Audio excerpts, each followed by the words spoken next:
ఎమ్మెల్యేల ప్రమాణ స్వీకారం కావచ్చు, మంత్రివర్గ విస్తరణ కావచ్చు, ఏదైనా సరే తనకు నచ్చినప్పుడు, తోచినప్పుడు మాత్రమే చేయడం తప్పించి ఎవరి కోసమో ఏదో చేయాల్సిన పరిస్థితి కేసీఆర్కు అస్సలు లేదు. ఈ కారణంతోనే ఫలితాలు వచ్చిన ఇంతకాలమైనా మంత్రివర్గ విస్తరణ లేకుండా బండి లాగిస్తున్నారు. లోక్సభ ఎన్నికల నోటిఫికేషన్ విడుదలతో పాటు ప్రభుత్వ పరంగా తీసుకోవాల్సిన కొన్ని నిర్ణయాలకు మంత్రుల అవసరం ఉండడంతో మరో వారం వ్యవధిలో కేబినెట్ను విస్తరిస్తారన్న మాట బలంగా వినిపిస్తోంది. ముఖ్యమంత్రిగా కేసీఆర్ ప్రమాణ స్వీకారం చేసిన తర్వాత తనతో పాటు ఉప ముఖ్యమంత్రి, హోంమంత్రిగా మహమూద్ అలీ చేత ప్రమాణ స్వీకారం చేయించారు. ఆ తర్వాత ఇప్పటివరకు మంత్రివర్గాన్ని విస్తరించలేదు.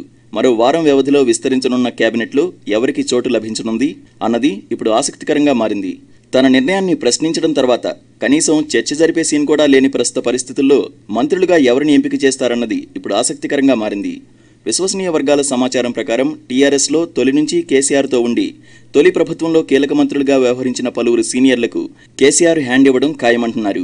మంత్రులుగా ఎవరికి అవకాశం దక్కనుందన్న విషయానికొస్తే ఈసారి విస్తరణలో మొత్తం 10 మందిని తీసుకునే వీలుంటుందని చెబుతున్నారు.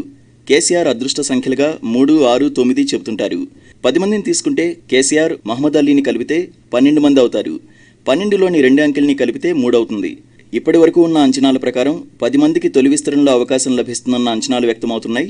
మంత్రుల జాబితాను చూస్తే